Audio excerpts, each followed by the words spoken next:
దివ్యాత్మ స్వరూపులారా, 12 దినముల నుంచి మనము భగవత్పాదులైన శంకరాచార్యుల వారు భజగోవింద స్తోత్రములను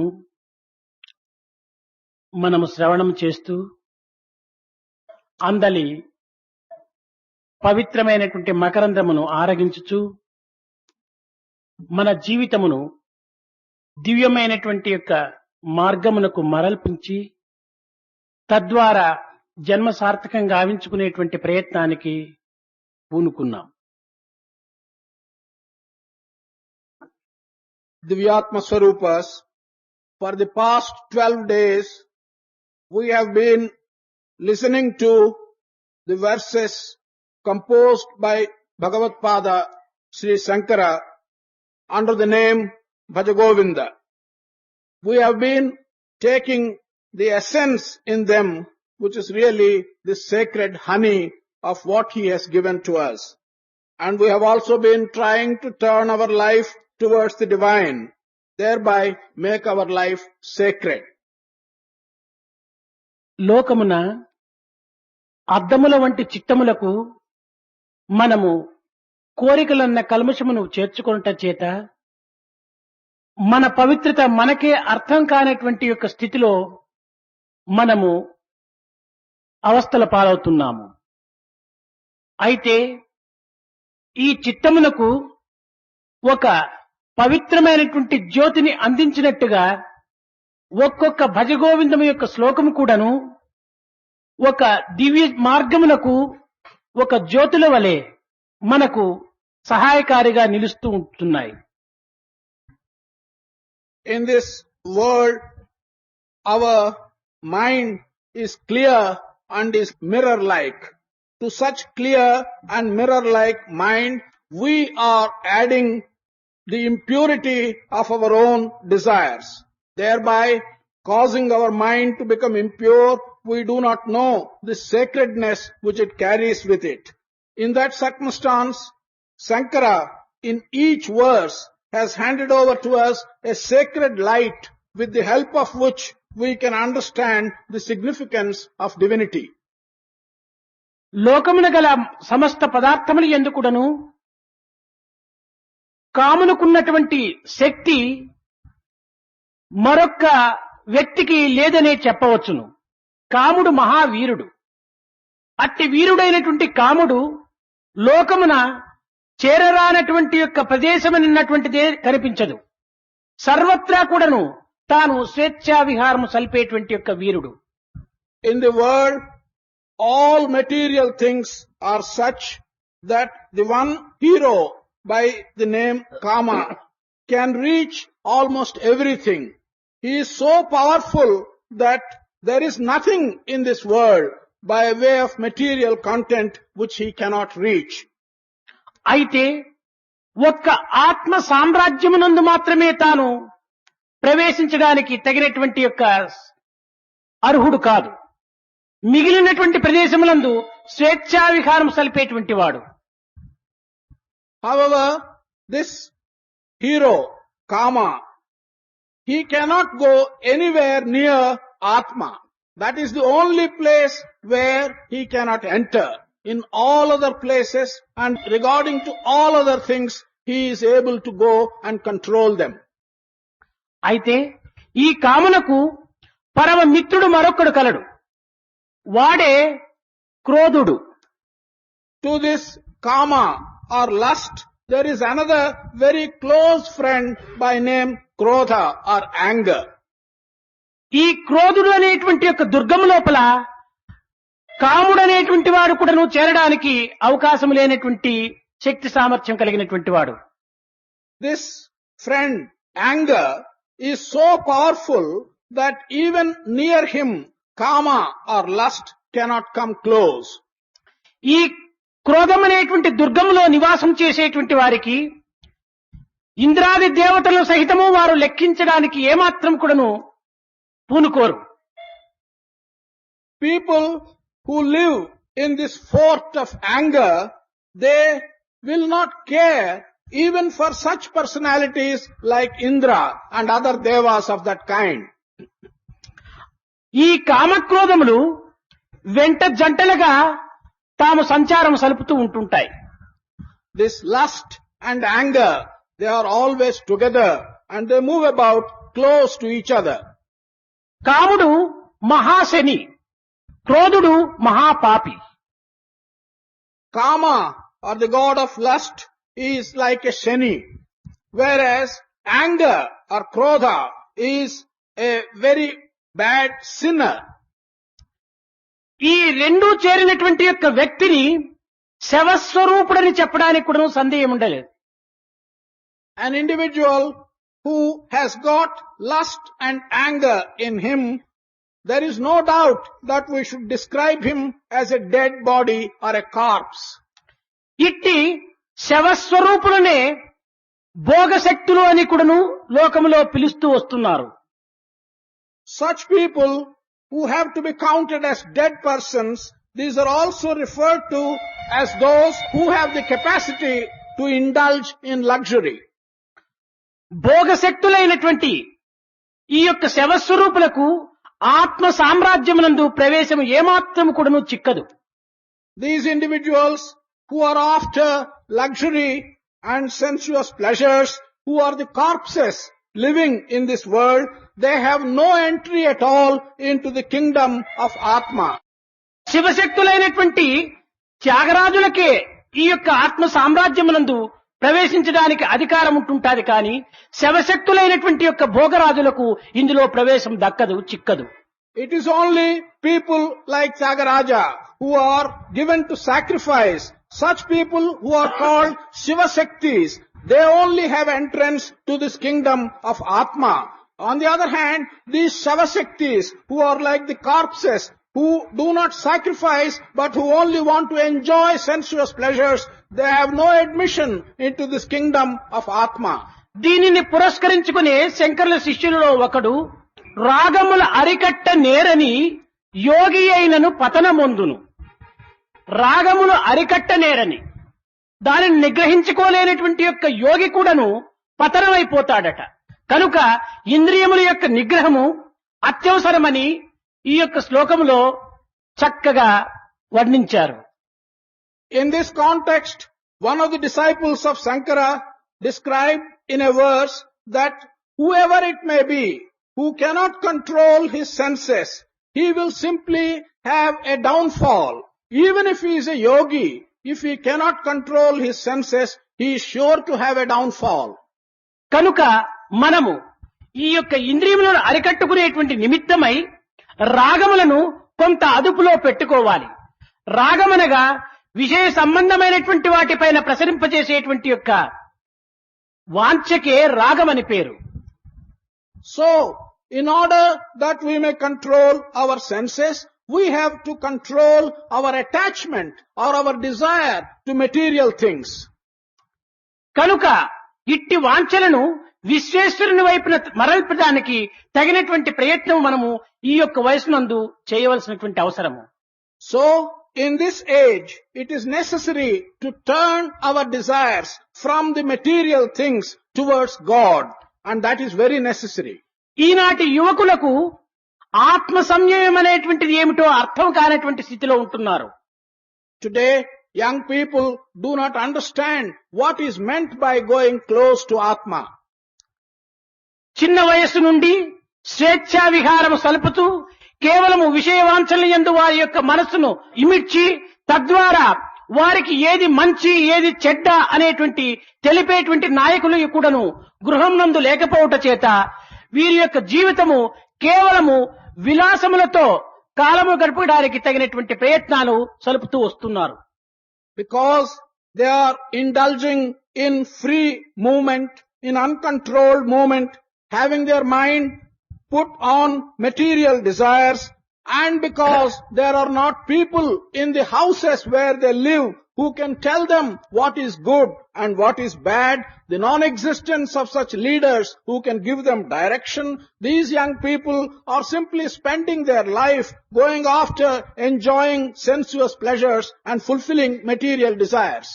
దుస్సంగముల ద్వారాను దురాచారములకు సంబంధించినటువంటి యొక్క సినిమాల వల్లను ఈ యొక్క యువకుల యొక్క మనసు మరింత కామాంధునిగా మార్చి గర్వము, పొగరబోతుతనము, అవినయము అనేటువంటి యొక్క దుర్గుణములు వాళ్ళలో ప్రవేశించి దేశమునకే కాక తమ యొక్క జీవితమునకు కూడాను తాను కొంతవరకును పతనమునకు రాజబాట వేసుకుంటూ వస్తున్నాడు.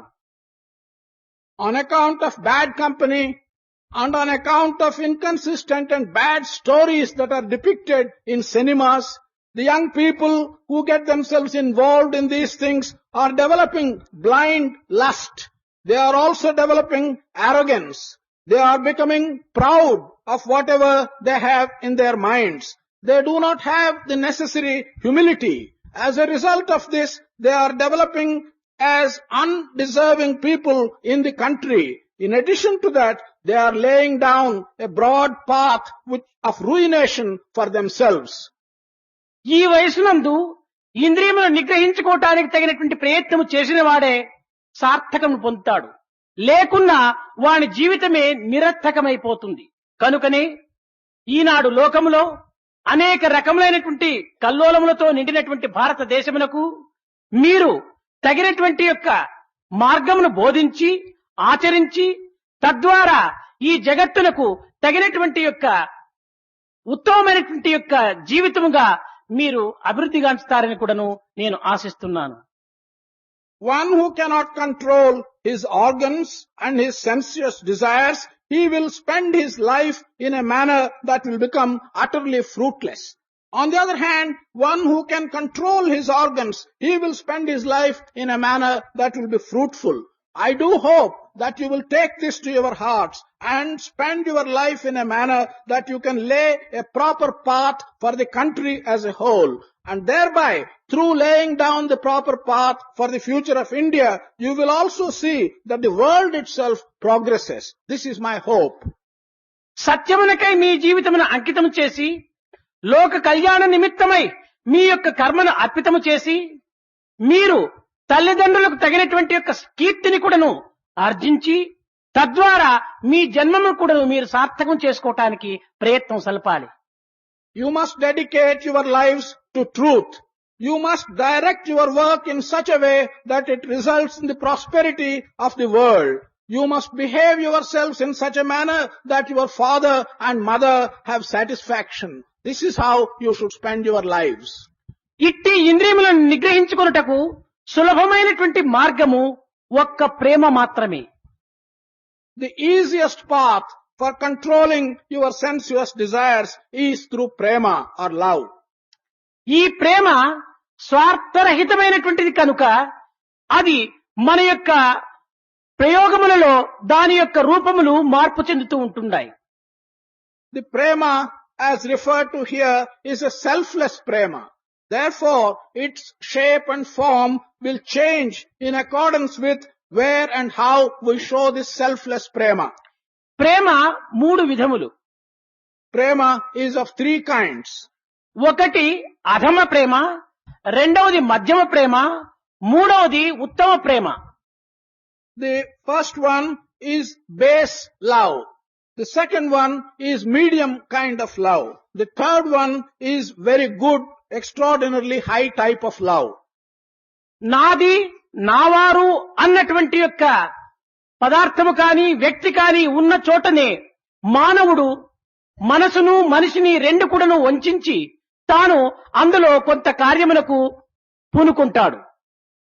Where there is the thought that something belongs to me, that everything that I do is for my own sake, it is in that context that one would try to convince the mind, control the mind and deceive himself through his mind and man as well.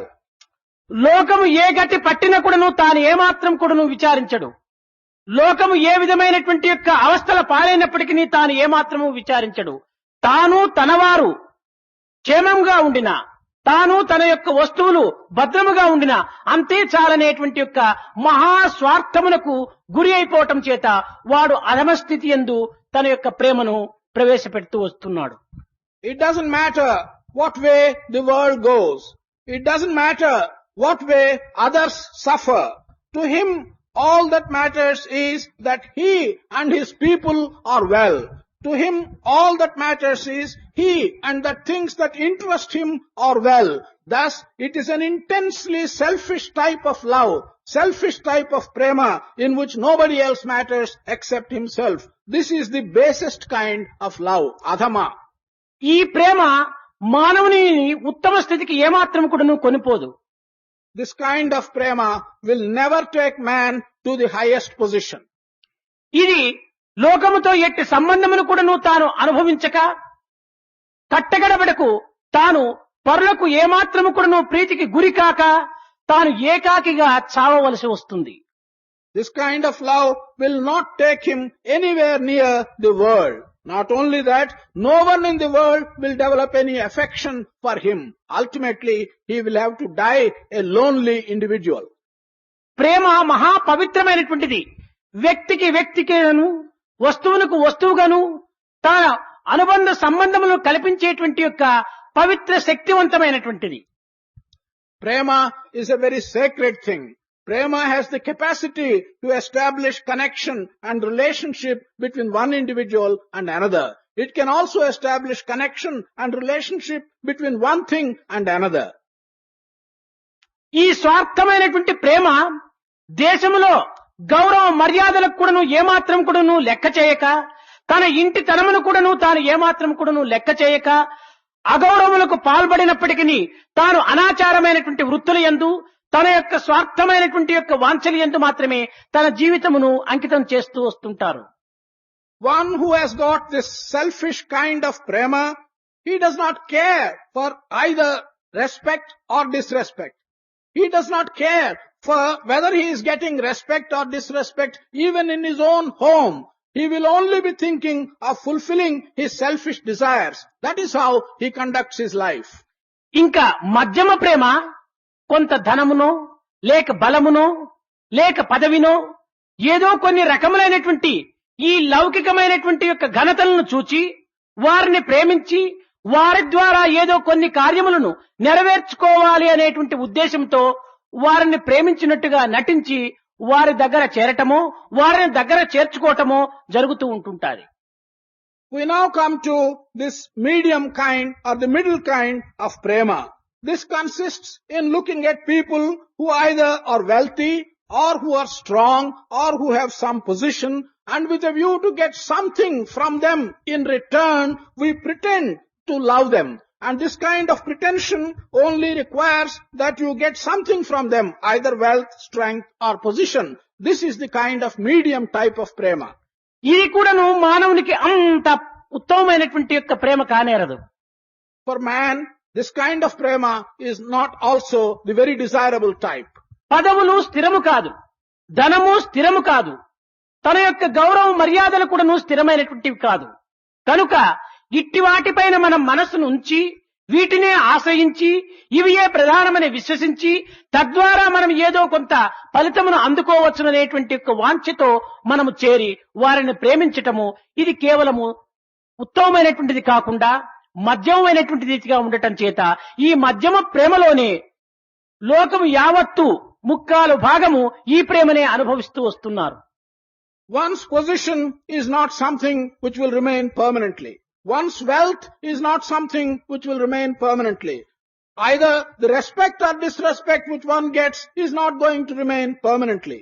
Therefore, to keep in our mind that either position or wealth or respect as an important thing and aspire to get one or other of these things, therefore pretend to show love to such people is not something which is a very desirable thing. It's not a very high type of prema. Many people in the world, a large number of them, only have this kind of medium type of love, and that's what they show. అయితే ఉత్తమమైనటువంటి ప్రేమ అట్టి వాటికి ఎట్టి సంబంధము కూడా నువ్వు కల్పించక వ్యక్తి వ్యత్యాసంగా కనిపించినప్పటికీ వారి యొక్క పదవులు కాని వారి యొక్క హోదాలు కాని వారి యొక్క ధనమును కాని బలమును కాని ఏమాత్రం కూడా నువ్వు విచారించక సర్వుల యందు కూడాను ఆత్మస్వరూపుడైనటువంటి భగవంతుడు ఒక్కడే అన్నటువంటి సత్యమును గుర్తించి సర్వులను కూడా నువ్వు ప్రేమించడానికి పూనుకోవటం ఉత్తమమైనటువంటి యొక్క ప్రేమగా ఇందులో ప్రకటించటం జరిగింది. The highest type of prema is like this. If you want to show affection or love to an individual, either the position of that individual or the wealth of that individual or the respect which that individual commands, they do not matter at all. It is not based on those things. On the other hand, the realization that Atma, the divine that is present in everyone, is the same and worthy of prema, with that context, to show love to all individuals, irrespective of their position or wealth or respect, this is the highest type of prema. జాతి మత కుల భేదములను ఏమాత్రం కూడా నువ్వు పాటించక,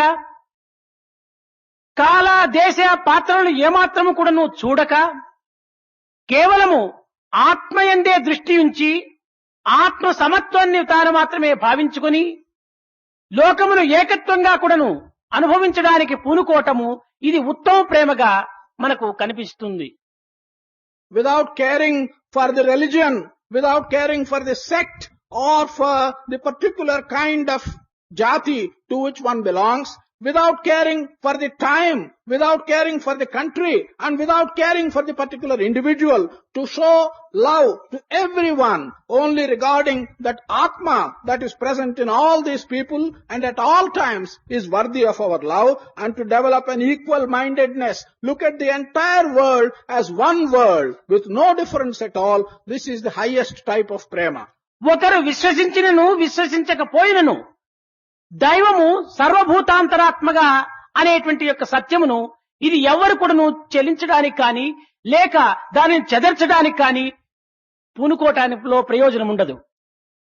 Whether anyone believes or anyone does not believe, this eternal truth that God is present in all the living things, in all the bhutas in this world, is something which is an eternal truth. అందులో ఉన్నటువంటి ప్రేమని మానవుని ఆకర్షించుకుంటూ వస్తుంటుండది. It is the prema that is present in all the bhutas because of the presence of God is that which attracts human beings towards it. ఇప్పుడు అగ్నిలో ఉష్ణము లేకపోతే అది అగ్ని కానేరదు. If there is no heat in the fire, that cannot be called fire. గాలిలో తేలిక లేకపోతే అది గాలి కాదు. If there is no weightlessness in air, that cannot be called air. నీటిలో చల్లదనము లేకపోతే అవి నీరు కాదు. If there is no coolness in water, that cannot be called water. ఆకులో పచ్చదనము లేకపోతే అది ఆకు కానేరదు. In a leaf, if there is no green, that cannot be a leaf. అయితే ఈ యొక్క వర్ణము కాని ఈ గుణములన్నీ కూడాను ఒక ఆత్మ స్వరూపములో నిలిచి ఉంటుంటాయి. But whether this is the color or any other guna, attribute, all these things are coming out of the presence of Atma. ప్రతి ఒక్కటి కూడాను అందులో ఆత్మస్వరూపుడనేటువంటి యొక్క ప్రేమ భాస్కరునిగా వెలిసిల్లటం చేతని అతనిని మనం ఆకర్షించుకుంటూ ప్రేమించుకుంటూ అతనిని పోషించుకుంటూ కూడాను మనం జీవితాన్ని గడుపుతూ వస్తున్నాం. Because Atma is shining in every one of these things and in every one of these qualities which is that of Atma, we are being attracted. We are showing affection and love, and that is the prema which we develop to the Atma inside these things. ఒక చిన్న ఉదాహరణము. Just one small example. మనము ఒక పండ్ల మొక్కను తెచ్చి అతి ప్రీతితో మన యొక్క ఇంటి యందు పెంచుకోవటానికి ప్రయత్నం చేశాం. We bring a fruit tree and we want to make it big, put it in our backyard, in our own house. దానిని ఎంతో ప్రేమతో దానిని చక్కగా పాతి చేసి దానికి కాలకాలమునకు నీరు ఎరువులు వేసి దానిని ఎట్టి అపాయమునకు కూడా గురి కానివ్వకుండా దానికి అనేక రకములైనటువంటి భద్రతలు కల్పించి దానిని మనము పోషించుకుంటూ వస్తున్నాం. With great love, we bring this little fruit tree and we give it water, we give it manure, we look after it with great care and we want it to grow into a big tree. ఏదో కొన్ని కారణముల చేత ఆ మొక్క దినదినమునకు కూడాను ఎండిపోతూ వస్తుంది. For some reasons, this particular plant day after day is drying up. కానీ ఎంతో ప్రేమతో తాను తెచ్చి పోషించుకుంటూ ఉన్నటువంటి వృక్షము మొక్క కొంతకాలమునకు అది ఎండిపోయిన తక్షణమే నిర్దాక్షిణ్యంగా తన హస్తములతోనే పెరికి పారవేస్తున్నాడు. But This plant, which we have brought with so much love and affection, the moment it dries up, we don't care for it. With our own hands, we pluck it up and throw it away. ఆనాడు అంతగా ప్రేమించటము ఈనాడు ఇంత నిర్దయగా పారవేయటంలో ఉన్నటువంటి అర్థం ఏమిటి? What is the meaning in our showing so much love and affection that day when we brought it, and today our showing such negligence and throwing it away? What is the significance of all this? అందులో దైవత్వం అనేటువంటి జీవత్వము ఉండినంత వరకు దానిని ఆకర్షించింది. ఆ దైవత్వం అనేటువంటి జీవత్వము లేకపోయిన తక్షణమే దానిని మనము నిర్దయగా దూరం వేసేసేస్తున్నాం. The presence of life which is symbolic of divinity in that plant is what attracted us and we showed great affection. The absence of this life, the divinity of life in the plant, this is what makes us careless and do not attempt to look at it at all. మనం ఎంతనో ప్రీతితో కొన్ని ఫలములు కొని తెచ్చుకుంటాం. With great affection, we buy some fruits and bring them to our house. కానీ అవి ఏమైనా కృళ్ళిన తక్షణమే దానిని కూడాను మనము చాలా నిరాశగా పారవేస్తున్నాం. If for any reason some of them get rotten, then we throw them away and we don't care for them. అంతే కాదు, ఒక వ్యక్తిని మనం ఎంతగానో ప్రీతిస్తుంటాం. ఆ వ్యక్తి యందు జీవతత్వం ఉన్నంత వరకు కూడాను మన యొక్క ప్రీతి ప్రాణ సమానంగా ఉంటుంటాది. కానీ ఆ వ్యక్తి యందు జీవత్వం అనేటువంటి శివత్వము దూరమైన తక్షణమే మనము దాని చెంతకు ఉండడానికి కూడాను మనము భయపడిపోతున్నాం. దానిని అనేక రకములైనటువంటి యొక్క ప్రేమ లేనటువంటి యొక్క స్థితి లోపల దానిని భస్మంగా కూడాను చేయటానికి పూనుకుంటున్నాం. Not only this, if there is an individual in whom there is life and we love him, we look after him with such great care and show great affection. But the moment this life, which is no other than divinity in him, goes away, that is the Shiva Tattva, goes from that body, then we show no affection at all to that body. Not only that, we don't go anywhere near that body. We even take it and cremate it or burn it and throw it away. వీటినన్నిటినీ మనం పురస్కరించుకుని విచారణ సలిపినప్పుడు దేనిని మనము ప్రేమిస్తున్నాం? దేహమున, లేక వాని ఆస్తిపాస్తులనా, లేక కులమతములనా, లేక అధికారములనా అనేటువంటి వాటిని చక్కగా విచారణ చేస్తే దేనిని కాదు, జీవతత్వమును మాత్రమే మనం ప్రేమిస్తూ వస్తున్నాం. If we look at all this carefully and make an enquiry and ask ourselves, to what are we showing this attachment and love? Is it to the body, or is it to the property that individual owns, or is it for his religion and for his caste, or is it for the position which he is having in his life? The answer is no against all these things. It is only the Jiva Tattva, the life in that body, that is attracting us. కనుక ఇక్కడ దేహములను కానీ, లేక సంబంధములను కానీ, అనుబంధములను కానీ మనము ప్రధానమైనటువంటి లక్ష్యమునందు చూడక జీవతత్వమును మాత్రమే దైవత్వముగా విశ్వసించి మనము సర్వభూతాత్మ అయినటువంటి యొక్క పరమాత్మని ప్రేమించినట్టుగా మనము విశ్వసించడం చేత మనకు ఎంతైనా కూడాను ఒక ఆత్మతత్వమును మనం అర్థం చేసుకోవటమే కాకుండా మనం భారతదేశం యొక్క విశిష్టతను కూడాను మనం కొంతవరకును అనుభవించి ప్రచురింప చేయడానికి తగినటువంటి యొక్క వ్యక్తులుగా మనం తయారు కాగలము. Here, once we realize that it is not the body that is attracting us, it's not even our attachment to him that is attracting us, nor is the relationship that may exist between one body and another. What we are regarding as divine is the life that is present in that body. We love God who is omnipresent in all the things that we see. This kind of distinction gives you a distinctive feature for our own culture, and this enables us to proclaim the features of our great culture. పవిత్రమైనటువంటి మన భారతీయ చరిత్రలన్నీ కూడాను అనుభవ రూపంలో మనకు అందించినటువంటివే కానీ ఏదో కొంత ఆపోహలతో మనము దానిని ఏదో అందుకోవటానికి బలవత్తరంగా మనకు తలకు కట్టినట్టుగా మనం భావించుకోవటంలో ఏమాత్రం కూడాను అర్థం లేదు. All the sacred stories of our mythology and culture have been handed over to us as a result of experience of elders. There is no meaning in our thinking that these are doubtful things and they are being thrust upon us irrespective of whether they are true or not. We should not regard them like that. అట్టి మహనీయులను మనము కొంతవరకును అనుసరించి వారి ఆజ్ఞలను శిరసావహించి వారి అడుగుజాడలలో మనము నడిచి తిరిగి అట్టి పవిత్రమైనటువంటి యొక్క దివ్యత్వాన్ని మన భారతదేశంలో తిరిగి పునరుద్ధరించడానికి కూడాను మనం కంకణం కట్టుకోవాలి. We should try and follow those great men. We should try and understand their injunctions. We should put their orders into practice. We should make a determination to understand these things and resuscitate them in our Indian culture.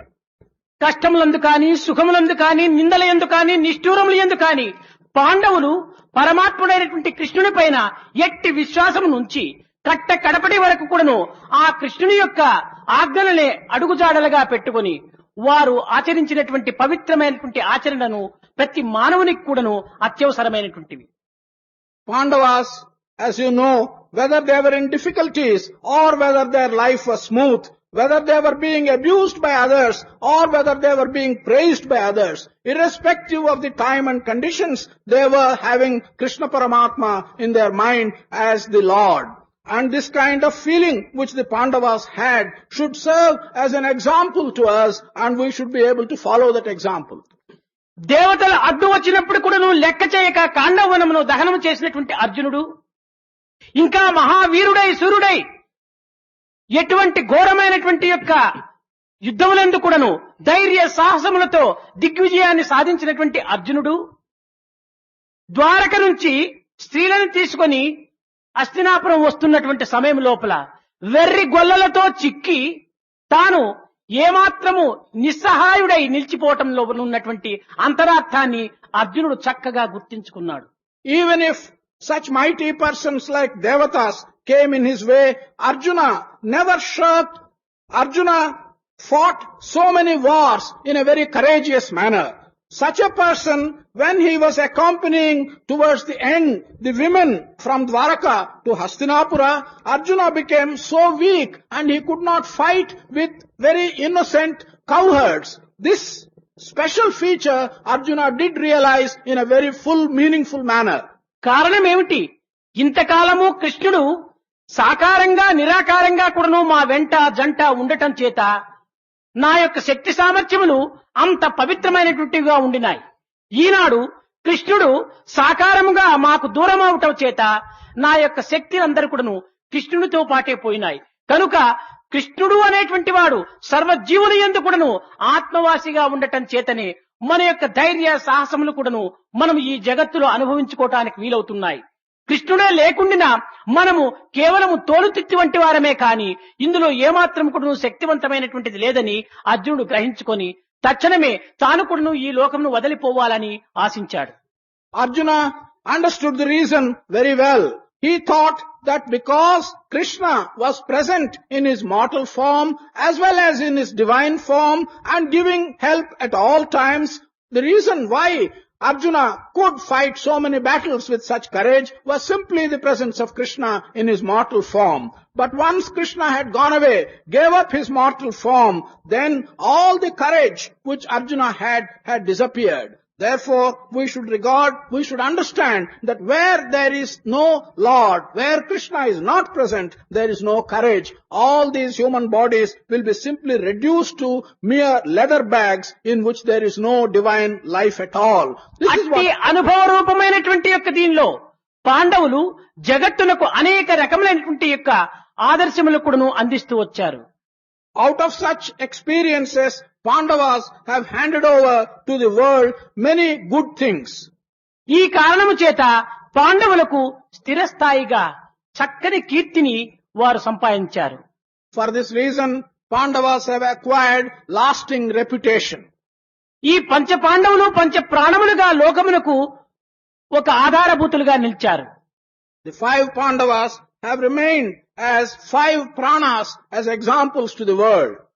ఇట్టి పాండవుల యొక్క చరిత్ర అయినటువంటిదే మహాభారతమని కూడాను ఈ భారతము పంచమ వేదమని కూడాను దీనిని వర్ణిస్తూ వచ్చారు.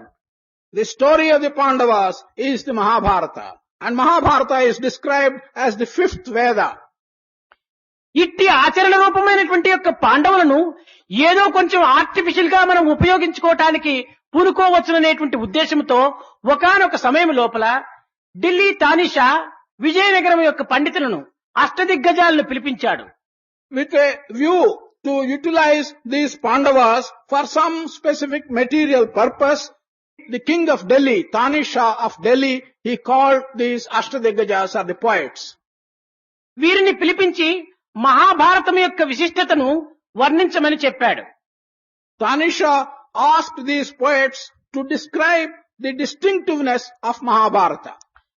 ఈ అష్టదిగ్గజులైనటువంటి మహాపండితులు చక్కగా మహాభారతమును కంటెదుటిగా వారు నిలిచినట్టుగా వర్ణిస్తూ వచ్చారు. These 8 great poets described the story of Mahabharata in a very beautiful and attractive way.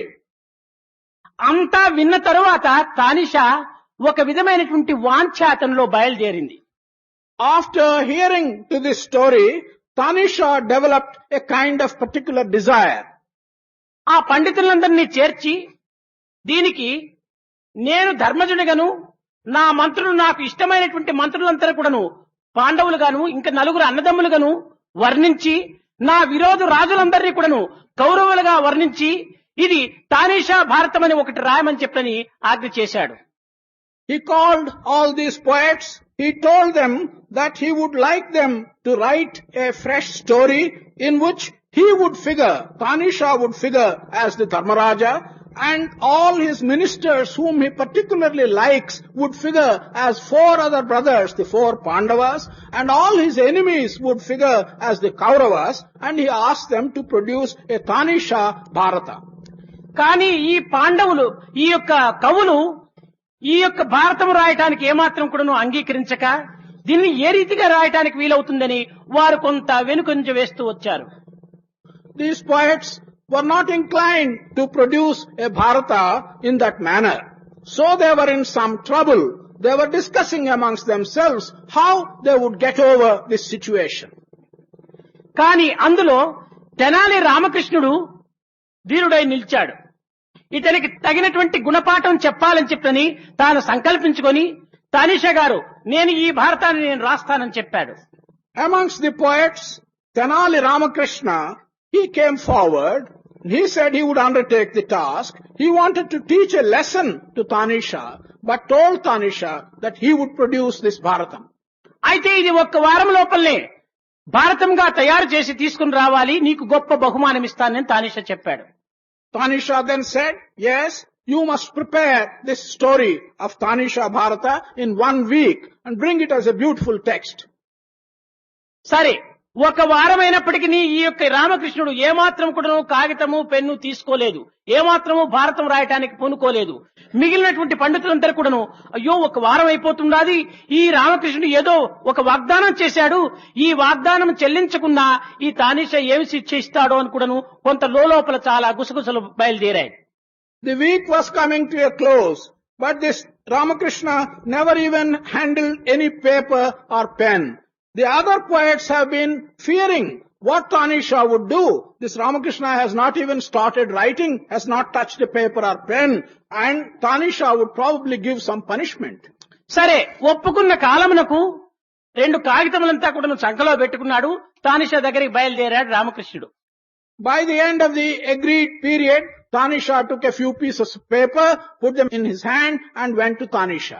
ఆనాడు మహాభారతము తన యొక్క మిత్రులకు కూడా వినిపించవచ్చునని, తన ఇష్టమైనటువంటి మిత్రులను ఒక పాండవుల్లో సోదరులుగా నిర్మించినారని, దానిని అనేక రకములుగా కూడాను తనకు ఇష్టలైనటువంటి వారినందరికీ కూడాను సభలో కూర్చోబెట్టుకున్నాడు Tanisha. In the hope that Tanisha could make all his friends listen to this great Mahabharata dealing with Tanisha and many of his ministers as the other 4 Pandavas, he invited a large number of his friends to the meeting. రామకృష్ణుడు సభలోకి వచ్చాడు. వచ్చిన తక్షణమే ఏమి రామకృష్ణ భారతం పూర్తి అయినదా అని ప్రశ్నించాడు తానిషా.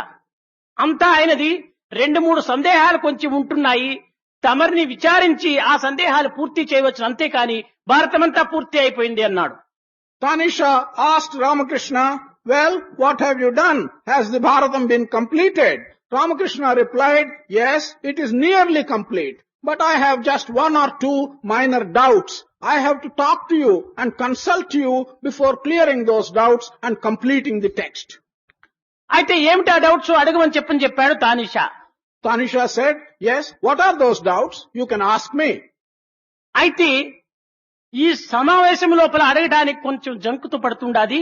తమరు ఒంటరిగా వచ్చినప్పుడు కొంత నేను ప్రశ్నిస్తాను అన్నాను. He replied that I have some hesitation in asking you these doubts in this large gathering. I would like to have a private audience with you for putting my doubts. సరే, ఆ డౌట్స్ ఏమిదో ఇప్పుడే నీవు clean చేసుకుని దాన్ని పూర్తి చేయమని చెప్పిన ఒక రూమ్ దగ్గరికి ఇద్దరు వెళ్లారు. He agreed and both of them moved into a room and he said, you clear those doubts right now and complete the text. రామకృష్ణుడు భారతముని గురించి చెప్తున్నాడు. పాండవులలో ధర్మజుడు తమరు. తమకు ఇష్టలైనటువంటి యొక్క మంత్రులు నలుగురిని తీసి ఇదిగో పలాని పలాని వారంతా కూడాను భీమ, అర్జున, నకుల, సహదేవ. అది సరే అయిపోయింది. మీ యొక్క విరోధులైనటువంటి వారందరినీ కూడాను ఇందులో కౌరవులుగా పోల్చుకున్నాను. ఇందులో ఏమాత్రము సందేహం లేదు. అయితే పంచ పాండవులకు ద్రౌపది ఒక్కటే ఉంటుండాది. అది మీ భార్యను వెయ్యాలా అంటున్నాను, అది మీకు ఇష్టమేనా అన్నాడు. Ramakrishna told Tanisha, in my Bharata, you are the Dharmaja. Your ministers whom you like, specially, one is Arjuna, Bhima, Nakula and Sahadeva. All your enemies have been depicted as Kauravas. But for the 5 Pandavas in Mahabharata, there is only one wife, that is Draupadi. We have to find who will take the place of Draupadi. Your wife will have to be described as Draupadi, common to all the 5 Pandavas. వరేవరే నా భార్య ఈ మంత్రులకందరికీ భార్య అవుతుంది అనుకొని, అరేవరే నీ భారతం వద్దు ఏమొద్దు నువ్వు వెళ్ళిపోమని చెప్పిన దండిగా డబ్బు ఇచ్చినాడు, పంపించాడు. Tanisha did not like that his wife should become a wife of all the 5 Pandavas. Then he told Ramakrishna, I don't want your Bharatam or anything of the kind. Please quit from here. అనగా త్యాగము లేక వారి యొక్క సత్కీర్తిని తాను అనుభవించాలంటే ఇది సాధ్యమయ్యేటువంటిదా? పాండవులు పవిత్రమైనటువంటి యొక్క ఆత్మ చేత, పవిత్రమైనటువంటి భావము చేత ఈ యొక్క పాంచాలిని వారు హృదయపూర్వకంగా కూడా చేపట్టారు. వారి యొక్క త్యాగము, వారి యొక్క భావము, వారి యొక్క పవిత్రత ఈ యొక్క తానీషాకు రావాలంటే వస్తుందా? కనుక ఈనాడు వారి పేరు ప్రతిష్టలు మాత్రమే నాకు రావాలనుకొని వారి ప్రవర్తనలు మాత్రం నేను చేయనక్కర్లేదనుకుంటే ఇది ఆర్టిఫిషియల్ లైఫ్ గానే అవుతుంది, కానీ సహజమైనటువంటి సత్యమైనటువంటి జీవితం కానేరదు. కనుక మనం ఈనాడు పవిత్రమైనటువంటి భారతీయ సంస్కృతిని, పవిత్రమైనటువంటి భారత రక్తాన్ని, పవిత్రమైనటువంటి భారత దేశమును కూడాను మనం నిలబెట్టుకుని సార్థకమైనటువంటి యొక్క కీర్తిని సంపాదించుకోవాలనుకుంటే భారతదేశం యొక్క నీతి నిజాయితీలను మనం ఆచరణలో పెట్టినప్పుడే మన భరతమాత పుత్రులమని చెప్పుకోవడానికి వీలవుతుంది. కానీ లేకపోతే ఏదో వారు ఇట్టు చేశారు వీరిట్టు చేశారని మనం పేర్లు మాత్రమే దాన్ని పెట్టుకోవటం చేత మంది ఆర్టిఫిషియల్ లైఫ్ గా అవుతుంది, కృత్రిమ జీవితంగా బయలుదేరుతుంది. కనుక తానీషా వంటి కృత్రిమ జీవితం మనం కాకూడదు. మనము పాండవుల వంటి పంచ ప్రాణములతో దేశమునకు సత్కీర్తిని ఆర్జించేటువంటి యొక్క వ్యక్తులుగా మనం తయారు కావాలి యువకులు.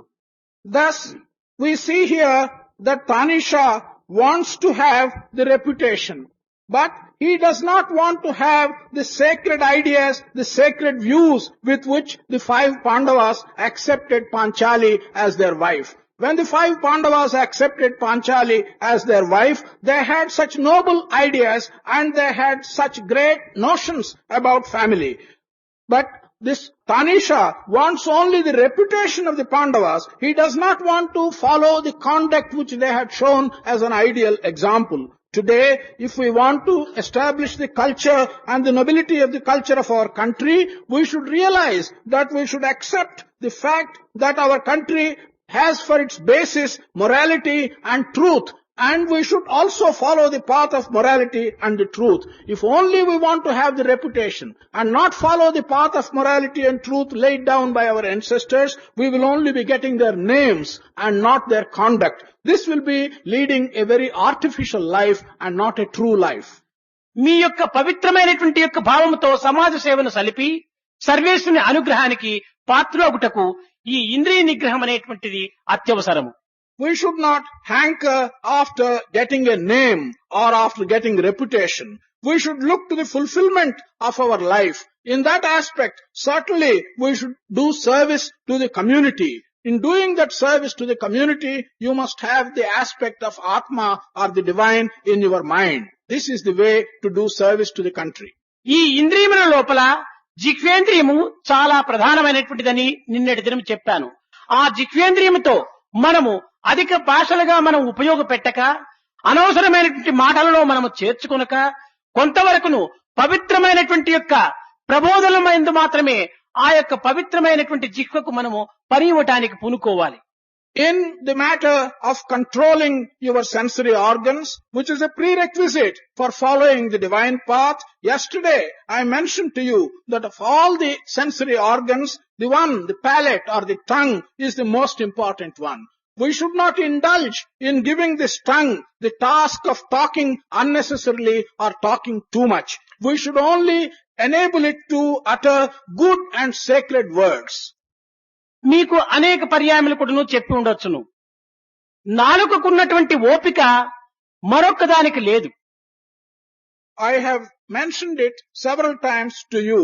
The patience which the tongue shows, no other organ shows. నాలుకకున్నటువంటి సహనము మరొక ఇంద్రియములకు లేదు. The forbearance shown by our tongue is not shown by any other organ. నాలుకకున్నటువంటి గౌరవము మరొక దానికి లేదు.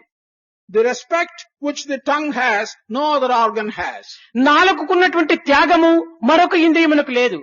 The sacrifice which the tongue is willing to make, no other organ is willing to make. అట్టి పవిత్రమైనటువంటి నాలుకను మనం అపవిత్రం పరచుకోవటం లోపల మన జీవితాన్ని మనం అపవిత్రపరచుకున్నటువంటి వారమైపోతున్నాం. To turn this tongue, which is so sacred, into being one which is not sacred, we are really making our own entire life not sacred. అతి జాగ్రత్తతో సహనముతో చుట్టూ ఒక కత్తుల వంటి దంతములు ఉండినప్పటికీ ఆ దంతముల మధ్య అతి జాగ్రత్తగా సహనముతో ఎంత చురుకుగా మల్లాడుతుంటుండదో మన నాలుకను మనం ఒక్కతూరు యోచించుకోవచ్చును. We can understand the care and the forbearance with which this tongue moves amidst the teeth. The teeth are like knives present all round. And if we understand how the tongue moves, we will then realize the great care and the forbearance which the tongue shows. ఏ కొంత తాను దారి తప్పినా కూడాను తనకు ప్రమాదం జరుగుతుంది. అట్టి ప్రమాదమును కల్పించేటువంటి శత్రువులు చుట్టూ ఉండినప్పటికీ తాను ఎంతనో సహనంగా జాగ్రత్తగా తాను సంచరిస్తూ వస్తుండాలి. If the tongue is even slightly careless and gets under one or other of these teeth, then there is danger and harm done to the tongue. And in this context, with all these teeth which are like enemies surrounding it, the tongue moves about very carefully. అదే విధంగానే మనకు ఎంత శత్రువులు చుట్టూ ఉండినప్పటికీ మనము సహనముతో ధైర్యముతో దానిని తప్పించుకునేటువంటి యొక్క యుక్తి శక్తులతో కూడాను మన జీవితాన్ని ప్రవేశపెట్టాలి. In the same manner, even if a large number of enemies are surrounding you, we should, with great care and with great forbearance, lead our life in such a manner that we don't get harm from them. ఇంకా నాలుక చేసేటువంటి త్యాగము కూడాను ఏదైనా చక్కని రుచికరమైనటువంటి పదార్థమే చిక్కినా తన నాలుక పైన పెట్టుకొని ఈ రుచిగా ఉన్నది, ఈ రుచి నాకు అక్కరలేదు, జఠరాగ్నికి పంపిస్తాను అని జఠరమును కంపిస్తుంటుండాది. లేక రుచియే చెడుగా ఉండినా తిరిగి అది అక్కర్లేదు అని తాను భూదేవికి అందిస్తుంటుండాది. If we want to know the sacrifice which this tongue exhibits, we have to realize that when we put some good tasty food on the tongue, the taste is at once recognized and the tongue passes it on inside for further digestion. It does not keep it for itself. On the other hand, if we give some bad food which does not taste well, the tongue immediately realizes it and throws it out and gives it outside to the earth. ఇంకా గౌరవమునందా తన యొక్క గృహమునందే తాను గౌరవంగా సంచరిస్తుండాది గాని ఇంటింటికి కుక్కల వలె తిరిగేటువంటి యొక్క ఇది ఆ నాలుకకు లేదు. If we take the aspect of respect, the tongue has such great respect. It moves about in its own house. It does not get out of the house. It's not like a dog which goes and visits others' houses unnecessarily. ఆ అట్టి గౌరవం ఉన్నటువంటి నాలుక మంచి మధురమైనటువంటి మాటలతో ఆ నాలుక వల్ల ఆ యొక్క జీవునికి కూడాను పశుపతి వంటి వాడు అనేటువంటి సార్థక పేరు తెప్పిస్తుంది. Because of this great respect which it commands, by using very sweet words, it gets for that particular life a good name, namely Pashupati. ఇంకా ఆ నాలుకతో ఏమైనా ఇతరులు బాధించేటువంటి యొక్క పలుకులు పలికితిమా, లేక ఇతరులు నొప్పించేటువంటి పలుకులు పలికితిమా, దానివల్ల ఇతని పశువు వంటి వాడు అని కూడాను ఆ యొక్క పేరును ఆ జీవునికి తెప్పిస్తుంది.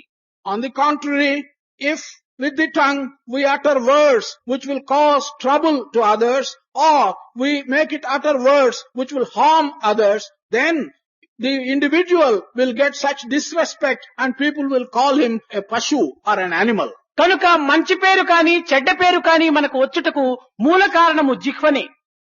So, either for our getting a good name or for getting a bad name, the main cause is in the jihva or the palate, the tongue.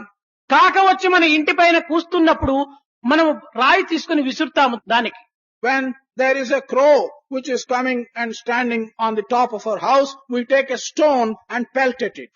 కానీ కోకిలనే వచ్చి మన ఇంటి పైన కూస్తున్నప్పుడు మనం ఆనందంగా ఆ యొక్క శబ్దమును అనుభవిస్తాం. On the other hand, if a cuckoo comes and stands on the top of your house, we will with great pleasure and happiness listen to its song. కోకిలంటే ఇష్టము, కాకి అంటే అయిష్టము రావటానికి కాకి తన సొత్తు కాజేయలేదు, కోకిలి తన కిరీటం పెట్టలేదు. నోరు మంచిదైనప్పుడే పేరు మంచిది వచ్చింది. Why do we like the cuckoo? Why do we not like the crow? It is simply not because whether the cuckoo has done something good for us or the crow has done something bad for us. When the tongue is good, as in the case of the cuckoo, we like it. When the tongue, in the case of the crow, is not good, we don't like it. కనుక మన యొక్క మానవత్వమునకు అందించినటువంటి పవిత్రమైనటువంటి జిహ్వతో మనము మృదుమధురమైనటువంటి పలుకులతో మన సమాజం యొక్క సేవలో చేరి వారిని కూడాను ఇట్టి పవిత్రమైనటువంటి మార్గంలో ప్రవేశింపచేసుకొని మన యొక్క జీవితమును ఈ యొక్క యువకత్వమును అపవిత్రము చేసుకొనక తగినటువంటి దీంట్లో సార్థకం గావించుకుంటారని కూడాను నేను ఆశిస్తున్నాను. Therefore, the sacred tongue that has been given to man should be used for the purpose of uttering sweet words. By uttering sweet words, we should be able to turn others in the society around us along the sacred path. In this manner, you should be able to use the time of your youth by uttering sacred words and helping the society around you. This is what I hope you will do. కొన్ని నిమిషముల పూర్వము మన general Cariappa కూడా చెప్పాడు, nationalise ని అనగా మన హృదయములకు సంబంధించినటువంటి దాని కింద మనం తీసుకోవాలి, కానీ ఏదో ఒక వస్తువుల కింద కానీ ఒక కంపెనీల కింద కానీ మనం నేషనలైజ్ చేయడానికి వీలు కాదు. మనం హృదయం లోపల ఏకత్వం అనేటువంటి యొక్క ఐకమత్యానికి మనం పూనుకోవటము మనం ప్రధానమైనటువంటి యొక్క కర్తవ్యంగా భావించాలి. A few minutes ago, General Kariyappa told you and explained to you about nationalizing various companies or various things. We should really nationalize our heart. It is not nationalizing some company. Realize in our heart the oneness or the unity that should exist among people. That is nationalization of the heart. ఆ heart ఆత్మస్థానము కనుక ఈ ఆత్మభావముతో మనము ఐకమత్యముతో ఈ జగత్తునకు తగినటువంటి యొక్క గుణపాఠమును మనం తెలపడానికి యువకులంతా కూడాను సంసిద్ధులు కావాలని నేను ఆశిస్తూ ఆశీర్వదిస్తూ నా ప్రసంగాన్ని విరమిస్తున్నాను. The heart is the place where Atma resides. Therefore, by taking the aspect of Atma in the heart, we should teach a lesson to the world, the lesson of oneness and the lesson of unity amongst all those that reside in the world. By exhorting you to teach this lesson of unity to the entire world, I am blessing you and I am bringing this discourse to a close. बड़ा चित चोरा वृंदावन संचारा, बड़ा चित गोपाला गोपाला हे मुरली गोपाल गोपाला गोपाल गोवर्धनोधर गोपाल बाला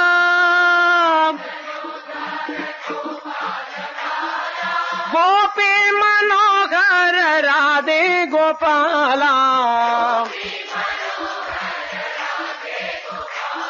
बड़ा चित चोरा वृंदावन संचारा, बड़ा चित गोपाला गोपाला के मुरली गोपाल गोपाला गोपाल गोवर्धनोद्धार गोपाल बाला गोपी मनोहर राधे गोपाला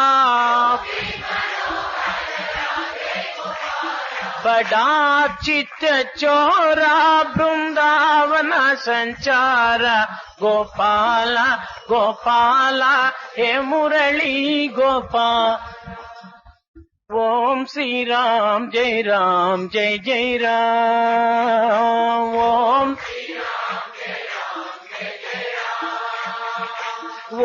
श्री राम जय जय राम ओम श्री राम जय जय राम ओम श्री राम जय जय राम ओम श्री राम सीताराम सीताराम सीताराम सीताराम सीताराम सीताराम सीताराम सीताराम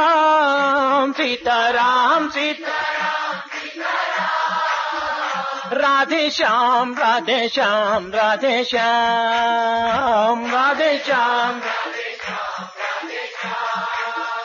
राधे श्याम राधे श्याम राधे श्याम राधे श्याम ओम श्री राम जय जय राम ओम श्री राम जय ओम श्री राम जय जय राम ओम श्री राम जय ओम श्री राम जय जय राम ओम श्री राम जय जय राम ओम श्री राम जय जय ओम श्री राम जय जय राम ओम श्री राम जय सीताराम सीताराम सीताराम सीताराम सीताराम राधे श्याम राधे श्याम राधे श्याम राधे श्याम राधे श्याम ओम श्री राम जय जय राम